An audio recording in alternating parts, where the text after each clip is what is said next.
And it says we're live. Lies. All right. If you would like to support making it not 103 degrees in here, donate here. Seriously, it's 103 degrees out there. If you'd like to support making it 103 degrees in here, donate there. And I realize that's the last half of July, and I shouldn't be getting all grouchy about it being in triple digits. But it's in triple digits, and I'm grouchy. If you like coffee, and I've already had a lot of coffee today, King Harv's Imperial Coffees at www.kingharv.com for all your coffee needs. Be sure when you order, you let them know you heard about it from us. And last and not least, Among the Leaves Teas, tinyurl.com, Among the Leaves Teas. For all your Smarmy t-shirt needs, he has new Smarmy t-shirts up all the time. Let him know you heard about it from us. Yeah, he just uploaded a few more. Let him know you heard about it from us. The two items in the news today got my attention. One was the tech guru who said that AI will be the next greatest invention for human interaction. And I read that and went, in which direction? Well, That I can remember. Jim probably remembers personally, but I can remember reading the scientific journals that when the steam locomotive came out, and that going 25 miles an hour would kill people. Yeah. I also remember when handy dandy do it in the office in a leather chair. Brain surgery was considered to be a good thing. Yeah. Well, my grandfather was a railroad engineer in the 1890s, early 1900s. And he ended up being an investigator. And they blew up a lot of trains. And of course, the generic comment was, well, they're going too fast. No, it was because they weren't paying attention to what they were doing. And they let the boilers get dry. And when the boiler runs out of water, things tend to go boom. The experts at the time said the human body was not capable of going faster than 25 miles an hour, and you would die of organ rupture. Yeah.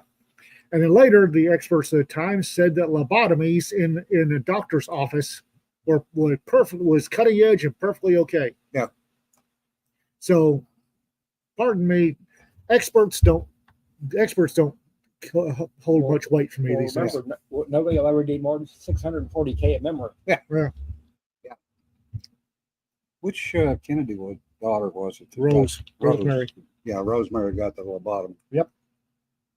And that was to calm her down because she was ADD. Yep. It was according to the experts of the day, that was a smart, cutting edge thing to do. Yeah. Was lobotomize that poor child. And they did. And there were a whole bunch of people that got lobotomized sitting in a leather office with a doctor, no equipment other than a hammer and a lobotomy tool. Yeah, it was cutting edge. Expert. Cutting edge in the wrong direction, but yeah, good point, Differ. A tool is a tool. How it's used will be depending on whether it's good or bad. A tool is a tool, and it depends on whether it's in the hands of a fool. Yeah. Well, and the thing is okay, yes, AI is screwing up people's social interactions. No more or less worse than social media has done anyway. Yeah. Social media without added AI has fucked this all up anyway. Yeah. A 15-second average attention span because of social media. It used to be a 30-second soundbite. Now it's down to 15. That's scary. 15-second attention span is apparently what people. They're actually measuring.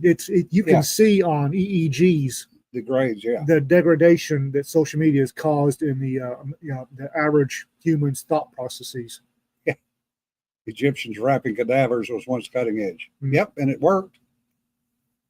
And they have found them 3,000 years later, still in one piece, more or less. Ish. Yeah. Well, they did a better job of rapping than most of these rap stars the last 20 years. Oh God, it's gonna be one of those days. Yeah. The other one that caught my attention this morning was scientists in Florida in the great python hunt are now putting out mechanical rabbits. Yes, mechanical rabbits that they're taking toy rabbits, gutting them, putting in stuff that makes them move randomly, has a heat signature, and vents the odor of a rabbit so that they can attract pythons. And the scientist said, he said, I'm not going to tell you where they are because I don't want people taking them for the python hunt. If you want to get rid of pythons, I'll tell you exactly how to get rid of pythons. You tell every redneck first off, I need you to hire about 100 folks. And you take these 100 folks and you put them in very nice uniforms. And you put them in python places.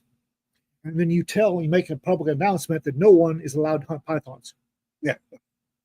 And I'm here to tell you it's in America. In about 6 months, pythons will be gone. Yeah. And you tell these folks that are standing there, don't arrest anybody. Oh God, don't arrest anybody. Just tell them they're not allowed to hunt pythons. Well, one of the reasons that they have not had much success is they want them taken alive. And most of the rednecks that I know are going, F that. I mean, these are the same guys that go out and hunt gators with a 22 long rifle and take all they want. But, yeah, tell a bunch of Cajuns. Yeah, that's why they don't have too many pythons in Louisiana. Trust me. Well, if you put up a black market for python skins and tell people they're not allowed to hunt, tell Americans they're not allowed to hunt pythons, they'll be gone in about 6 months. Yeah. Well, it was the same thing with gators back in the day. And everybody says, well, the joke in Louisiana about the game warden, that's not a joke.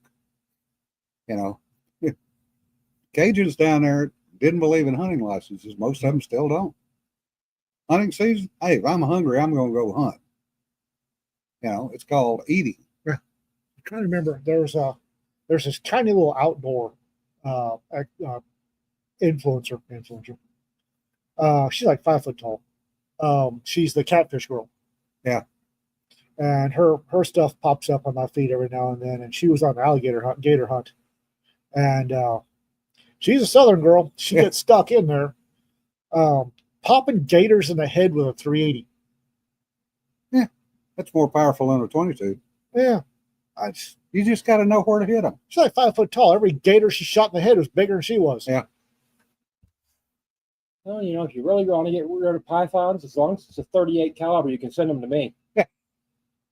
But seriously, if you create a black market for python skins and then tell them they're not allowed to hunt them, then get out of their way. Yeah. But, of course, now with the whole alligator Alcatraz thing, oh my God, these poor illegals are going to get eaten by pythons. Yeah. Good. If you're stupid enough to try to run. And what's their point? Yeah. I've seen there's some tickling in the back of my head about potatoes. Yeah. And apparently there was a country that was importing potatoes for a famine. And the locals were refusing to eat potatoes. So I think it was France, but don't quote me on this. A French nobleman, Poland or France? Poland. A nobleman planted a field of potatoes and then posted armed guards around it with orders not to stop anybody from stealing taters, and announced there was a 100 franc fine for getting stealing potatoes. And within a year, everybody was eating taters. Yeah. That sounds about right. Norway, they had a crab. This invasive crab coming out of the Pacific. Invasive crab off the coast of Norway. Yeah. And that little Norwegian queen she's a sharp cookie.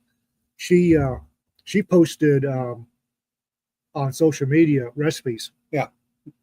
And be damned, they skimmed the title. Well, that's the difference between a northern zoo and a southern zoo. Mm-hmm. Southern zoo has the display and the recipe, and it's usually pretty good as long as you use Zatarans. There was a None of that Old Bay crap. Zatarain's. Maybe Tony Cherries. So sherry. Tony's Cherries is good. It's damn good all around table season, Yeah. honestly. But I had a meme on Facebook pop up, one of mine I posted a long time ago, and it said, me standing there with a wheelbarrow full of barbecue sauce. Yeah. Look, I'm not saying that the zoo fire was a good thing. Yes. I remember Rita giving me a very Rita-ish look when we were at the Dallas. She took me to the Dallas Zoo on a date, and I was telling her how good hippo was. Yeah. But you had to slow cook it. Yeah. And there was a teacup human looking at me like this. Yes, Bill. Old Bay has a place called the Trash Can. If you've got Zatarans, why do you want Old Bay? Honestly, Yeah. Old Bay's not. I mean, Old Bay's not bad, but if I've got Zatarans on the shelf for Old Bay, I'm going for the Zatarans. Okay, Old Bay is a New England spice. Yeah. New Englanders abhor spice. Well, it's a Maryland spice. It's close enough to New England, you can't tell the difference there. Yeah. It's from that area. The New Englanders consider it extremely spicy, whereas Zatarans makes them curl up and die. Zatarans are just better.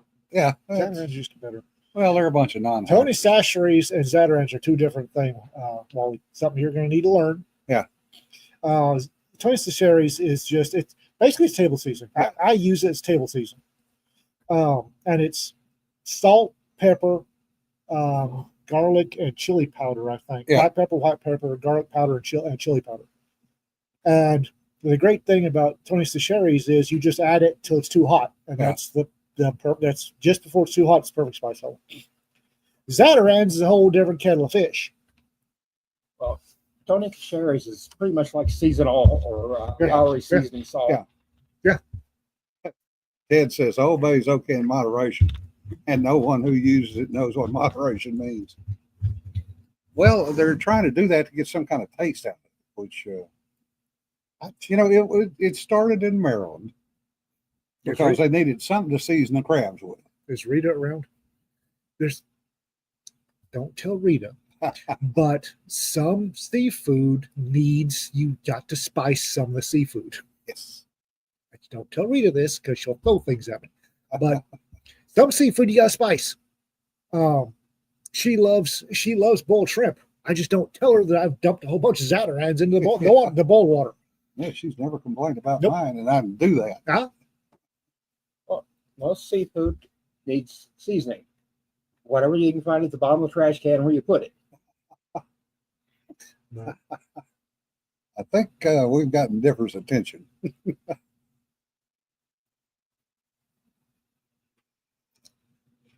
Excuse me, New England Downs food. Maryland uses sand dust as Old Bay. Chachery. Tony Chachery. Yeah. Oh God. But no, I use it. That's the funny thing is I use Tony Chachery's. But we've got salt pepper, Tony's, and Cavender's. Rita loves Cavender's. Yeah. Cavender's is a Greek table. Yeah. And she puts that on everything. I put, here she is putting Cavender's on everything. I'm putting Tony's on everything. Tony's good on eggs too. Oh, Tony's is great on everything. Z-Dog, I've never tried the Dungeness. I don't know. I have here. England did to get the spices and then not use any of them. True. Brian, white pepper. Oh yes. Whoo. Oh yeah. I'm not a big fan of Slap Your Mama. It's not bad seasoning. She's not my favorite. Booyah. Tony Chachere's is my favorite. Booyah or Meat Church's Voodoo seasoning. If I'm going for Cajun that's going into the food while it's cooking, Booyah from Fire to Table, or Me Church Voodoo is what I throw in the food while it's cooking. Yeah. Tony's is what goes on the table. And Brian said something about white pepper. Sapia Mama has a black pepper version and a white pepper version. White pepper is different. Yeah.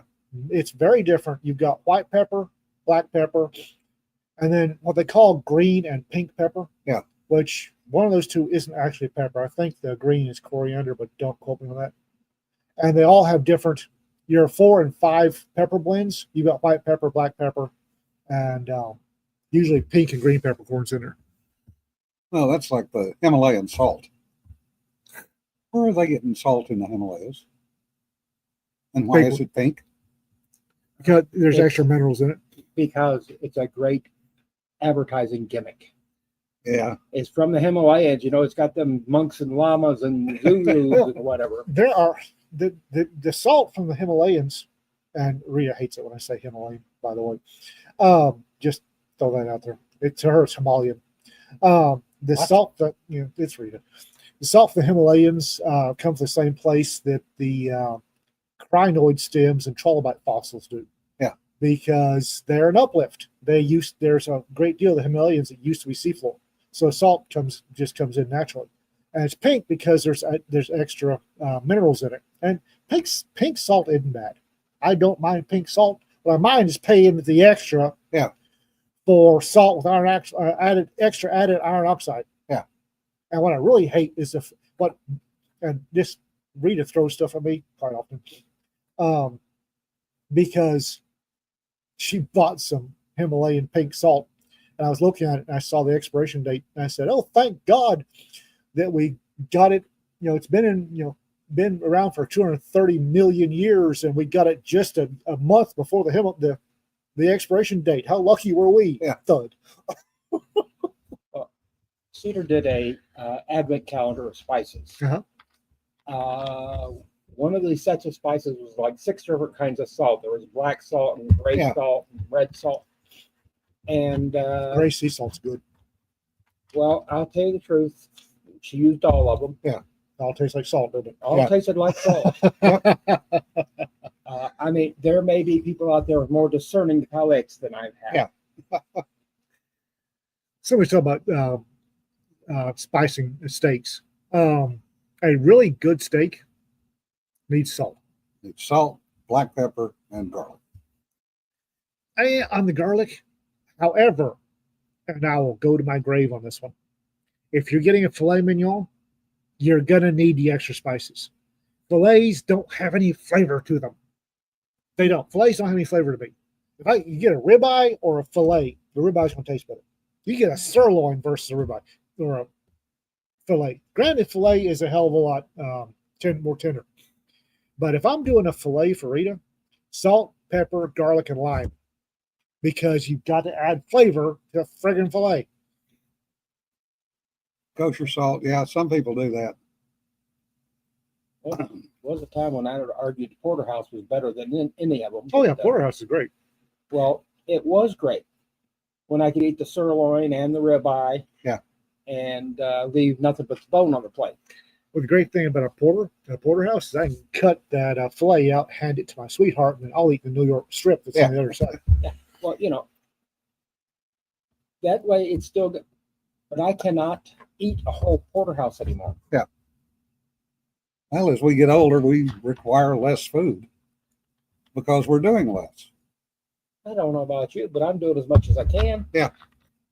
Well, and that's the thing. I can remember my aunts and uncles being in their 70s and breakfast, because they had a farm. Breakfast was a whole bunch of eggs, sausage, bacon, gravy, biscuits, usually grits, and you loaded up. And went back for seconds because you had to. Yeah. Mhm. And then at lunch was the heavy meal. It was dinner, it weren't lunch. Well, it was dinner, yeah. And then supper was Was lunch. basically leftovers.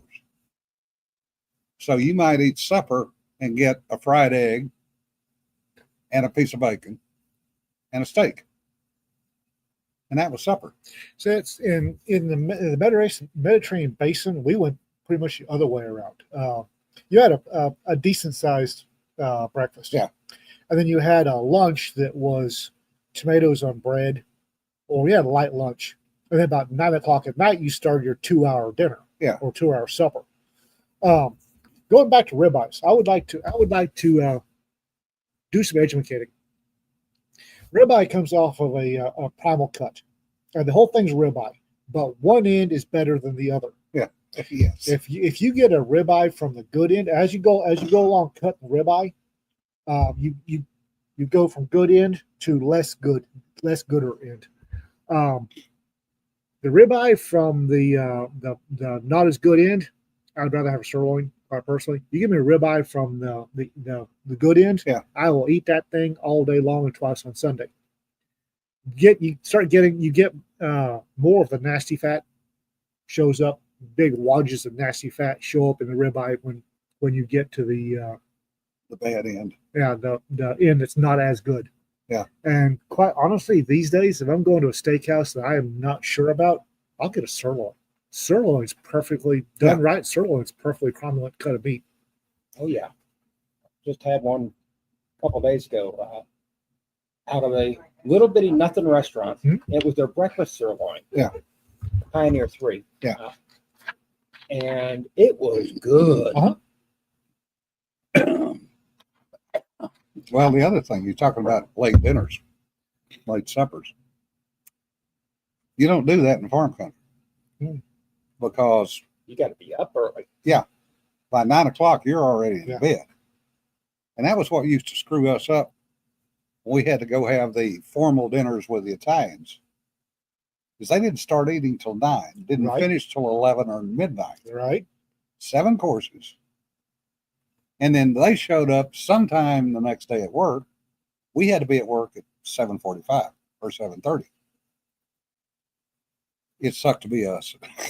I know sometimes supper was at 9 o'clock at night when you worked on a farm. That's because it was light till 9 o'clock at night and you worked Yep. right up until Oh yeah. From can to can't see. Yes. No, I would when I was overseas, it was a cup of coffee and some sort of pastry for breakfast. You got up, you had a cup of coffee and a pastry. Yep. Maybe some fruit. Sometimes fruit. Lunch, I'd get a slab of Italian bread. Yeah. With bruschetta with a tomato or olive oils or some sort of spread Yeah. on it, and cheese, or maybe a tomato slab and cheese. It was basically a sandwich. Yeah. And then for supper, oh my God. That was a difference in the way you grew up and the way we Yep. grew up. well, and part of it's climate. Yeah. That too. If you're going to be out in the hot sun all day, and I mean 100 degrees every day, Mediterranean sun, yeah. you eat light because you don't need anything heavy in your middle. Well, not only that, but most places I grew up at high sun, you were dozing or napping. Yeah. I'd get up and have coffee when the sun came up, and then when the heat of day, Yeah. I asked him, I siesta. I took a 2 hour nap. Yeah, we didn't get that option. The heat of day, if we got lucky, there was a river close enough that you could go walk into. Yep. Yeah. Still in your fully dressed. Yeah. Walk out, and you'd be dry by the time you'd eaten. Yeah. You just had to remember to take your billfold out of your pocket. Back then, we didn't have to worry about phones. Yeah. The only thing you had to do was count the number of gators on the bank, and make sure the usual number were on the bank, not in the water with you. My dad, he not a big fan of crocodiles. Not about gators. They had gator scared his mother or something. Dad did not like crocodiles. And whenever the locals would come to when we were in Nigeria, locals would say, "Dad, oh boss, the river is taken." And when they say the river is taken, they got by a croc. Yeah. Some woman or child would get snatched by a croc, and my father would rent a boat. He'd go about quarter of a mile upstream and quarter of a mile downstream of where somebody disappeared. Yeah. And he dropped 20 pounds of gelignite about every 100 yards. Yeah. The amount of stuff that floated to the surface, but the crocodile was fucked off for about a year. Yeah. My father did not like crocodiles. Don says she wants to do siesta time at work. Yeah, no kidding. Wouldn't work that well. I could Hey, love I've to- had a lot of jobs where siesta time would have been good from the time you got there to the time you left. Yeah. Well, for some people, that is their normal work day. They go in, they don't do anything, they log on Damn and thing. play games. I've had jobs, I hate them. Yeah. If I'm going to work, if I'm going to come in, clock in, and be there, I want to work. Yeah. Otherwise, the day lasts about 3 years. Yep. And you're tireder when you leave than you were when you got up, when you went to bed last night. Yeah. Well, the one thing I always hated was the number of mandatory presentations you had to watch. Mandatory fun time. Yeah. Come listen to somebody read slides off PowerPoint. Read every bullet on every slide. Yeah. One of these days, I'm gonna give a presentation where I'm gonna bring my war crime stick. Yeah. And I'm gonna point out that if I catch you reading a PowerPoint presentation word for word, I will work you over with the war crime stick. Yeah. Until you get it through your thick skull to not do that. I mean, They were supposed to be originally, and Yeah. I'm that old, notes that you could expand on. Well, basically, And it wasn't up to you to read them. The audience was supposed to read them. it's a takeoff on the old way you do speeches. Yeah. Was anybody else taught how to give a speech? Yeah. You had a 3x5 card. Kids, ask your parents. You had a 3x5 card, and you would put notes and then you'd practice, and these 1 or 2 word notes would help you remember. You get 1 word to remember a sentence. Yeah. or in And a paragraph. and you'd have your 3x5 cards, and you'd give your speech, and those notes, those 1 or 2 word notes on your 3x5 card helped you give the entire speech. PowerPoint was the same way. Yep. It was just an electronic version. Jay Kenton says, yeah, one of those. This could have been an email meeting. Yes. No kidding. God, how many of those did we sit through? Well, and you know what's just as bad? Watch the training video. Oh, No. God. Yeah. No. The training video that you could not skip through and that you had to pass the quizzes at the end. And you know, had they just given me a pamphlet, Yeah. that contained all the information, I could have gotten done with it in 5 minutes. Yeah. Instead of an hour and 32 minutes. Oh, yeah. Rita, bless her heart. One of the many things. Apparently, Ian talked about Rita today. Gave me what's called a pocket briefcase. Yeah. It's a little leather doodad, and it's got these little straps up front that hold a 3x5 card, and then there are 2 pockets. And inside, I've got an entire box of 3x5 cards. And I'm here to tell you, these little jewels, like my memory right here. I don't need to use a cell phone. I have 3x5 cards. Ask your parents. Don't need batteries. Doesn't need batteries. And then It's also why 3x5 card, I've got it. I can write, and it goes in my pocket. a lot of the military folks carried what was called wheel books. Yeah. And a lot of the farmers and ranchers carried spiral bound little notebooks in their shirt pocket. Well, it was when I was in the academy, they taught the 3x5 spiral notebooks. You must carry a 3x5 spiral notebook. Yeah. And we got the entire speech. There is an entire block instruction for young peace officers on that fucking notebook you should carry. Yeah. Up to and including never tear paper out, because this 3x5, your notebook can be introduced as evidence. Yeah. And if you've ever tear any pages out, the defense attorney will use that to introduce doubt. Yeah. That's hey, look, I've got entire boxes of 3x5 cards. I used these when I was, I mean, Jim's seen me. Yeah. This sat in the pocket of my Class A uniform. Yeah. And suspects and inmates, when LT got out the pocket briefcase and started taking notes, they knew he was being serious about something. Another thing that they taught you back then is that you never went anywhere without a pen in your pocket. Yep. Yeah. To this day. Yep. You have to have a pen. Mute the training. Yeah. Kermit's complaining. It's the same hearing conservation video that's been for the last 18 years no that you kidding. can't skip. Yeah. Gotcha. Space pins. I Yeah. love bullet space pins. I have about, and I'm not joking, about 20 of them. Not currently on me because somebody keeps borrowing my pins. It is talk about Rita Day then. Like she borrows your guns. Borrows is a very loose term. Yeah. No, but yeah, Don says, I have a purple pin that hangs in my shirt every day at work. Purple so deputies don't steal it. Yeah. Rita loves purple. Have I mentioned that? It's what my thing one had pink handcuffs. And she's the only peace officer I knew of in my experience who never lost a set of handcuffs. Yeah. Because the male officers wouldn't steal them. Yeah, Brian, that's another good point. You know, the wheel books or notebooks, whatever you want to call them, are EMP proof and they can't be hacked. I love this thing. And for some of us, that was the way we remembered things. And if you're really old school, you call it a tally book. Tally book, because in the early West, that's how they kept count of the tallies of the cows.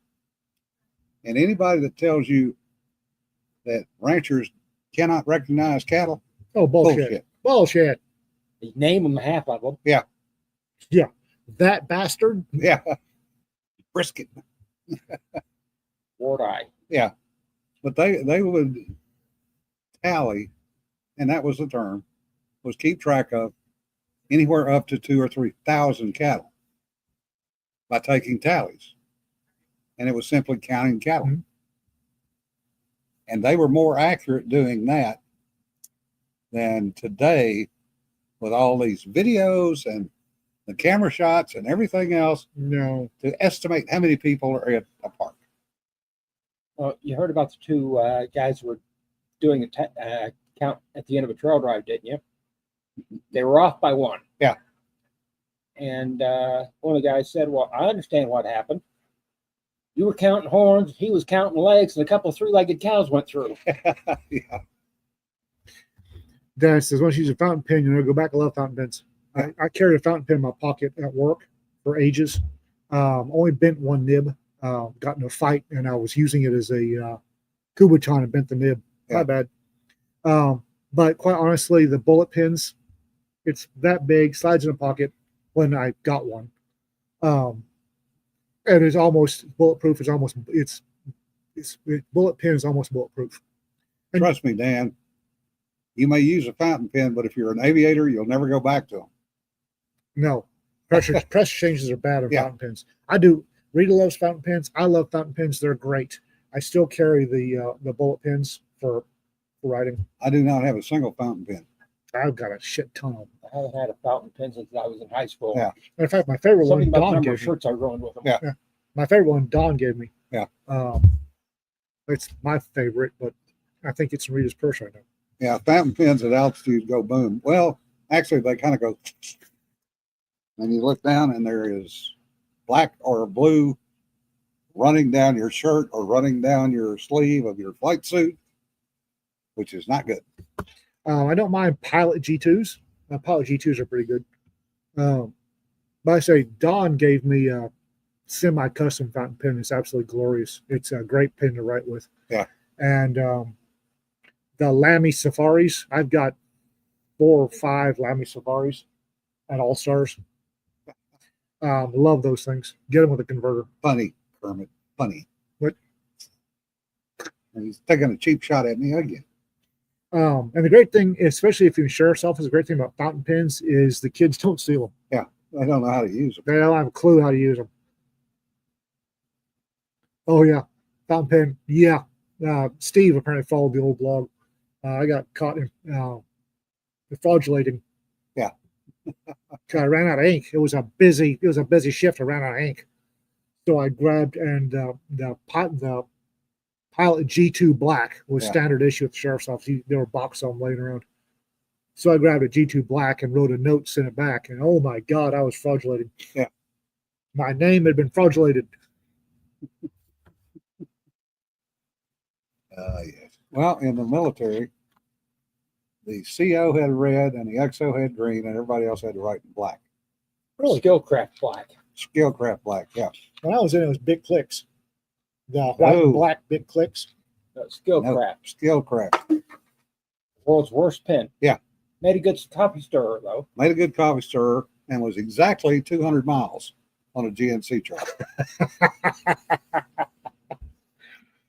Want to freak the Air Force out sometime? Walk into the flight planning and pull out your Skillcraft pen and go, yeah. Okay, that's an hour. Where's your flight plan? I just did it. I was Don. I was using. I've got a Burgundy back when Levenger was still mixing custom inks. I had to mix up a couple bottles of Burgundy, and I used that at the sheriff's office, and it got to where a fountain pen in Burgundy, they knew exactly who that was, and somebody had taken a report I'd signed off on and photocopied it and handed it to somebody else, another officer, who immediately went to sheriff and pitched a fit because when they photocopied it, the Burgundy copied the black. Yeah. That's not Lieutenant Max writing. That's not Lieutenant Max writing. It would be Burgundy. And the sheriff had to tell him, it's a photocopy. It's okay. Yeah. Cedar, she likes fountain pens. Yeah. She likes quill pens. She likes calligraphy pens. And she likes making her own ink out of natural materials. Yeah. I want something that writes and first time, every time, preferably something that writes smooth like a ballpoint. Yeah. All this other stuff. I mean, the amount of blotches I had when I was trying to write with a fountain pen. Well, I've used fountain pens and gel pens so long that a standard biro, this is a standard big biro. Yeah. It's hard for me to write with these days. It really is. Good little pens. They make better spitball shooters than they do pens in my Yeah. personal experience. That's a damn decent little pen. It's just it's after using gel pens and fountain pens so long, it's hard to write with. But they'll work. Well, if you got an unsteady hand like mine, the blotches from a fountain pen are epic. And that brings me up to a question. Jim may remember this.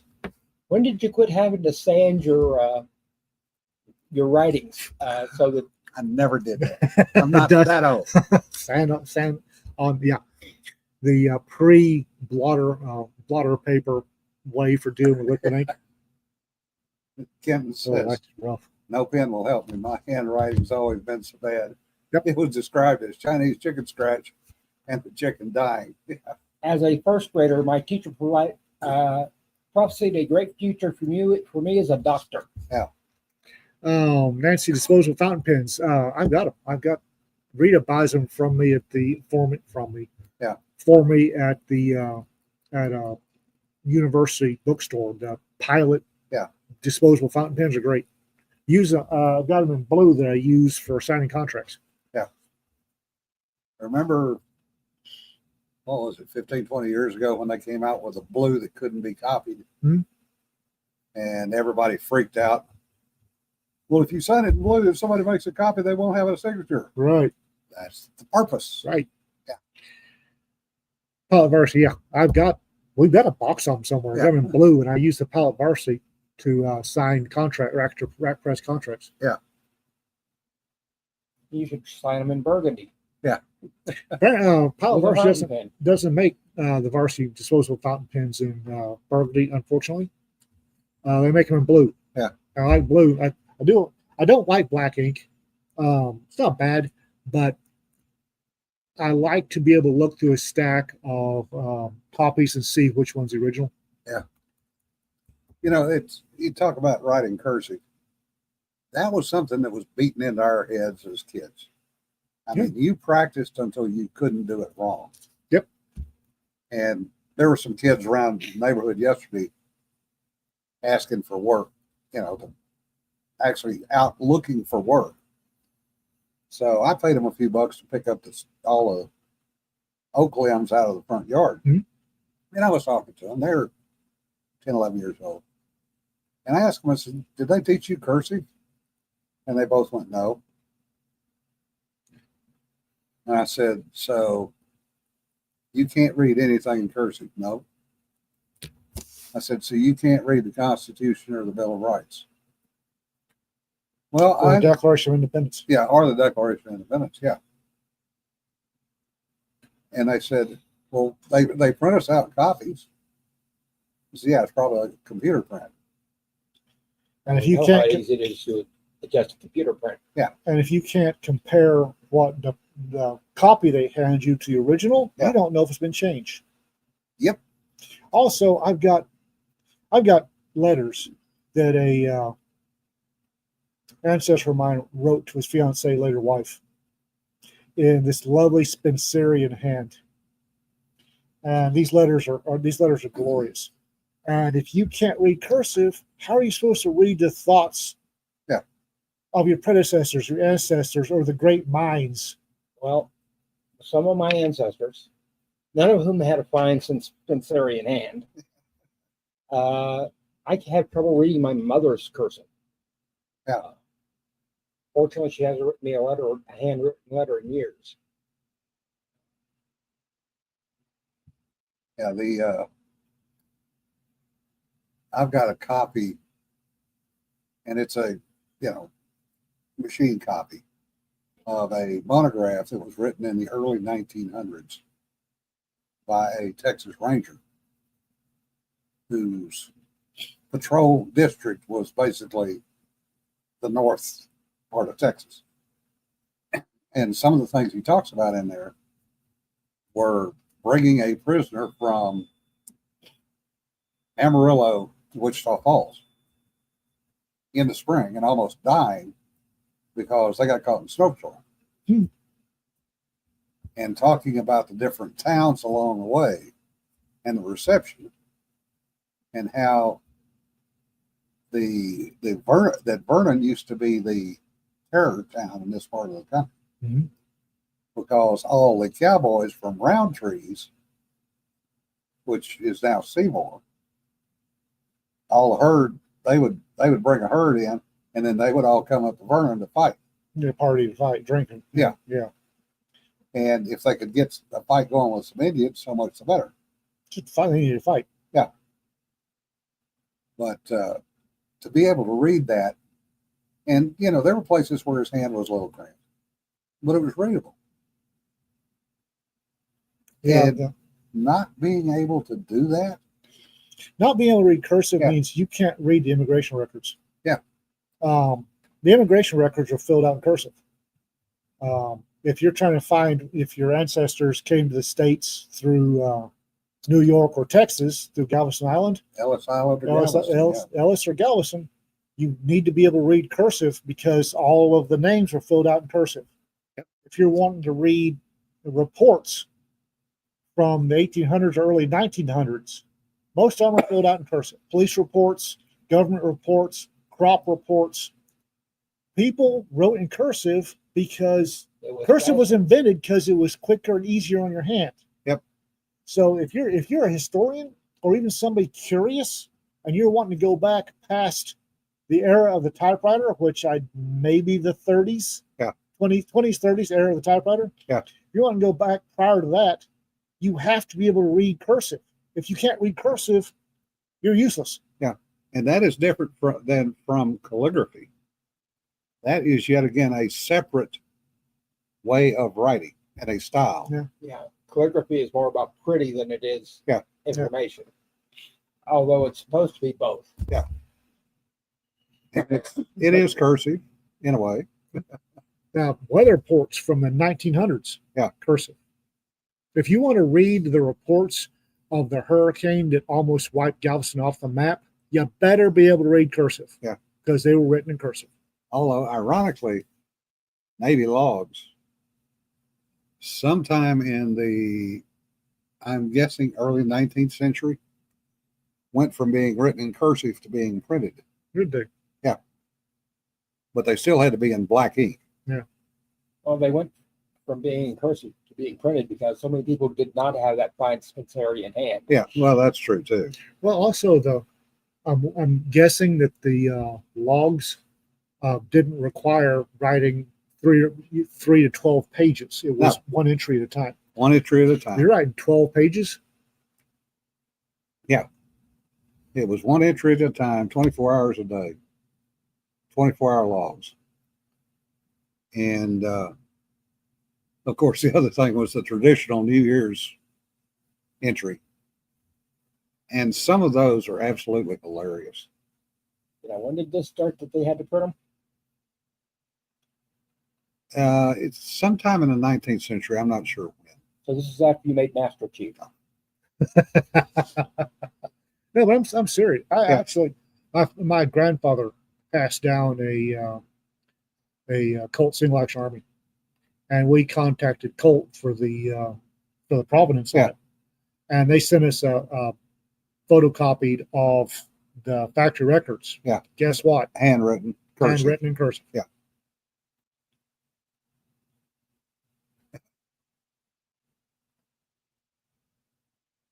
No, no. I don't. And the thing is I firmly believe that the people that are dissuading children from learning cursive are at least a little bit aware of this. And for that matter, let's just go back to my childhood. School records. Yeah. If you wanted to, if one of Cedar's kids wanted to look up my school records and see what I had done, they'd have to read cursive. I'm laughing at Dawn's comment. Last week I got a question. So officially, who is supposed to label files? Whoever's hand it passes through must be legible. Or follow-up comment. Okay, but who? The cascade is jailer's dispatched admin, but must be legible. So not him. So I'm the one out of the loop. Legibility argues against cursive. Yeah. Quite honestly, if you read the cursive from the cursive letters from the Civil War, if you're properly taught cursive and you use cursive, it is every bit as legible, and quite honestly, if not more legible than print. That's the key point. Yeah, I know. They have to be taught it. And a lot of the teachers today themselves can't do cursive. I know. And they sure as hell can't teach it. Well, I mean, we have a teacher here. Did you teach cursive? Do you write cursive? Do you write in cursive? Yes, Do you teach it? I was never teaching at that grade level. Okay. Okay, never mind. She does use it.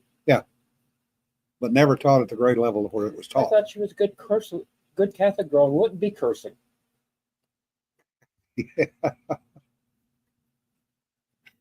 No, but seriously, and I love, people give me a crap load of because the font on my phone is this. It looks like cursive because it's easier on my eyes. I like cursive. I was taught cursive. My tutors when I was in Yeah. Africa taught me cursive because again, all the colonial records from when the British owned, yes, that's the proper word, Africa. All the colonial records, if you want to go look, they were in cursive. Differs, that's good. The problem is, Richard, I'm not going to ask why you were asked to go back to print in the 8th grade. Same reason I was. Yeah. Can't write. Well, it's some people have a disconnect. Yeah. And they Yeah. physically cannot do it well. And that applies to a lot of things, not just writing. Yeah. But again, like I said, some of the writing from the British colonial era in Yeah. the 1700s, some of the reports and notes, Yeah. glorious, every bit as legible, if not more legible than print. Mhm. Glorious. The Civil War era, letters home written by ye old Private. private Yeah. in whatever, glorious handwriting. Every bit as legible, if not more, than print. And they were not uneducated. You know, they may not have had formal education, but all those people had education. They were taught at home. Yeah. And has anybody taken a look at the sixth grade tests Yeah, yeah. from the 1800s till now? God Sixth forbid- grade or the eighth grade one. God forbid trying to pass a high school test from the 1800s. Yeah. I don't speak enough languages. Yeah. I mean, you used to have to read both Greek and Latin to graduate high school. Yeah. Greek and Latin were taught in high school. And you had to be able to pass it. Yep, that's true. Starts to look cursive with letters flow together. Huh. I wonder. So I'm going to read it again. Tuvla, my print starts to look like cursive when the letters flow together. You think? Printing turns into italics, yeah. Of course, the difference too is right-handed, left-handed. Don't let one know what the other's doing. Well, the ones that always amaze me, and I have seen one person that could actually do it, is to write simultaneously with both hands. My brother can. Drives me nuts. I can shoot with both hands. I can't write. Yeah, damn, that's an excellent point. Car with a standard transmission is a millennial and a theft device. No kidding. Yes. No kidding. Yeah. Let's face it. The car with 3 on the tree is probably a Gen X anti-theft device. Yeah. I can drive 3 on a tree, but I don't know many other people can. Yeah. There was one of the little old ladies where I work brought a rotary dial phone up to the desk because it's not working anymore.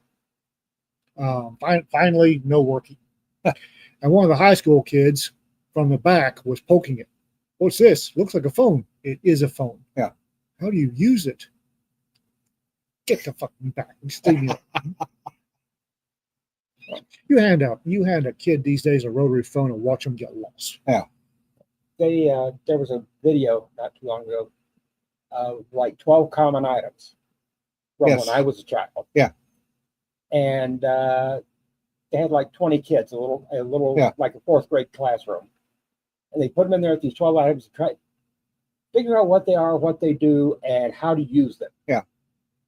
The failure were epic. Oh yeah. Well, especially the Coke bottle with the little sprinkler on the end. They had no clue what to do with that. Yeah. A Coke bottle with a little shaker top on the end that had Oh. little holes in it. Yeah. Sprinkler for ironing. Yep. Yeah. I just And Nancy, that's a good point too. Compression start when your battery dies. I doubt that many people even know how to compression start a car these days. Oh, it's really You do it easy. in second gear. You don't do it in first gear. Well, first, you got to be able to get it going fast enough for it to matter. Yeah. And when I say that, nothing like trying to compression start your car when it's dead flat and level for 3 miles that way, and you got nobody to help you push it. and just, it's You could compression start one in reverse. Mm-hmm. I did that once. don't like it. I'd rather do forward first gear. Yeah. And the other thing that drives me, that really makes me nervous, is kids thinking that carrying a pocket knife is weird. Yeah. It's not just kids; there are grown men. Why are you carrying a pocket knife? Policemen. Why are you not? Yeah. If you're a male of the species and you're not carrying a pocket knife, I gotta wonder about things. Well, the problem today in most high schools They're not allowed to. I'm not allowed to. and elementary schools, we carried in elementary school. And you never thought a thing about it. Never thought a thing about it. First day of hunting season in high school. Yeah. If the vice principal or the dean of boys came around, it was to see what you're carrying and compare it to his. Yeah. I mean, and and it was considered that the kids who came in and put guns in their lockers Yeah. in high school, they were the good kids. They were the ones that didn't spend the whole day out hunting. Well, and granted it was in the 60s, but if you had a pickup truck and drove it to high school, It had a rack in the back. it had a gun rack in the back that had usually Shotgun. a 30-30 and a shotgun in. Yep. And you didn't even lock your door. It was Yeah. there. And if somebody had tried to mess with your truck Yeah. in the high school parking lot back then, someone who didn't know you would beat the hell out of them. Yeah. No, Yeah. the mindset of I hate that. I got to ask about caring. Oh, you have a pocket knife. Why do you care? Fuck off. Yeah. You have a pocket knife, sir. None of your Because I've got a business. Y chromosome. I don't know. All gentlemen carry knives. Because I'm not going to open that packet of beef jerky with my canine. Well, it depends on how hungry you are and whether you can find a knife. And the last time I opened a bag of potato crisps for my 9mm, people got worried. And then there are people like Dawn. I can't park in my work without locking doors. Someone will get revenge for all the times I've messed with their radios and mirrors. I love my dispatchers, I do, but I also screw with them pretty hard. Yeah. Or sorry, used to. I used to screw with dispatchers hard. Well, how many people do you know that can't park and leave their doors unlocked at church because they're afraid they're going to get too many Zucchini. zucchini? Yeah. Zucchini or Yeah. squash or There are tomatoes. folks whose cars are only locked or pickups are only locked when they're at church. Yeah. Why? Because they don't want to find a number 65 paper grocery bag full of zucchini having appeared on the passenger seat. Well, what's worse is when you get rid of all the stuff you had and go into class and come back and now your car's full And it's full up again. Yeah. from everything else. Well, it's not so bad if what they bring is stuff that you didn't do well with this year and you like. I, But I, it seems like every time you do badly on tomatoes, everybody does badly on tomatoes. You do good on tomatoes, everybody does good on tomatoes. well, it's, Yeah. and again, I don't mind zucchini. Zucchini is not my favorite. Squash, outside of cucumbers and pickles, squash not my favorite. Squash and onions cooked in bacon fat's pretty good. And so if I get If you got enough bacon fat, anything's pretty good. Yeah. if Rita brings home, or I bring home a thing of zucchini, it's not bad. It's when it's 65, number 65 after number 65 paper bag full of zucchinis Yeah. that I just You only eat so much zucchini I bread. can only eat so much zucchini. Yeah, DAs. Polaris slingshots have no doors.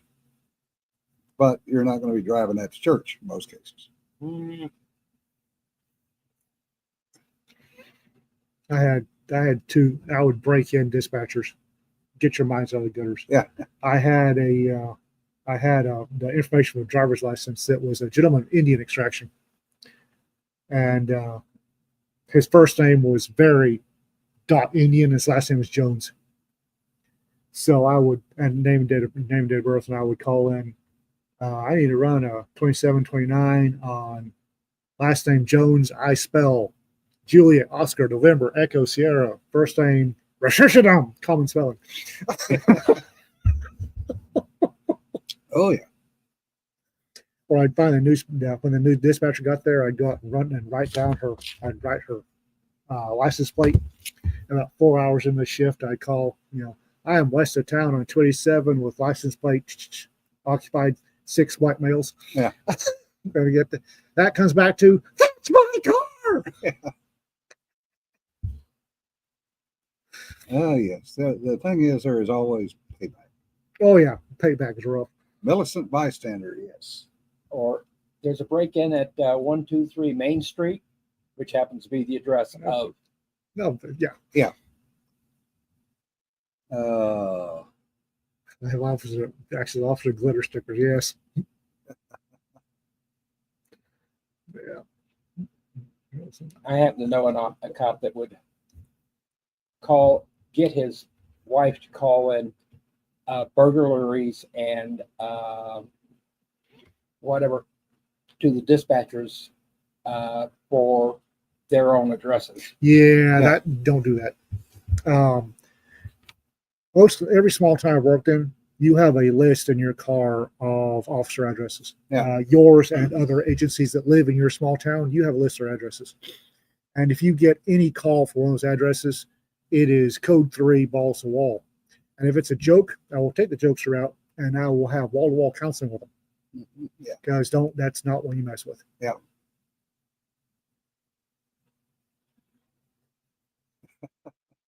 If I get break in at the sheriff's address or break in at the shift lieutenant's address, I am balls to wall. Yeah. I have code 3 response. And if I find out it's a joke,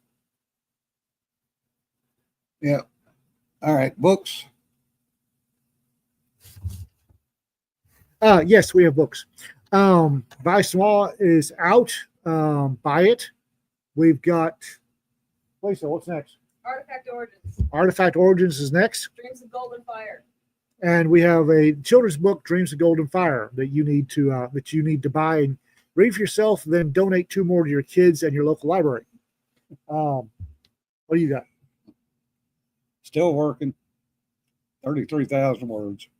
So I'm about a third there. Hopefully, here in a bit, I have a semi-major personal announcement on the writing front that I'll be able to make, but I need to get permission first. And if you whether you like the book or not, write a review. If you Yeah. don't like it, tell us. And You know that honest reviews are what make it. yeah, please. Okay, 1, give an honest review, and 2, when you're reviewing the book, review the book, not what the post office did to the book. I have no pull on the post office. Yeah. If the post office delivers the book that's been run over 3 times by the mail carrier, that wasn't my fault. Please don't leave me at 1 star because the post office ran over Yeah. your book. And please don't leave a review. Well, it was written by somebody for Rack Press, therefore it's this evil conservative thing and it can't be any good. No, write that as a review. That I'll- sells I will- books. I will use that. I Yeah. will weaponize that review to sell more books. Please, God, yes. But please write a review, an honest review. Lisa's giggling. Yeah. She's got an evil little giggle. What she didn't realize is we have done that before. Oh, And she's sold seen books. it. Yeah, we have the we will take, like, one of our best selling was when the Dragon Award got stupid with Cedar. We sold a shit ton of those books because the Dragon Award got stupid. Yeah. We love it. So anyway, folks, stay cool, stay dry if you can, depending on what part of the country you're in this weekend. And remember, don't sweat the petty stuff. Don't pet the sweaty stuff. We'll see you next week. See you next week. Bye.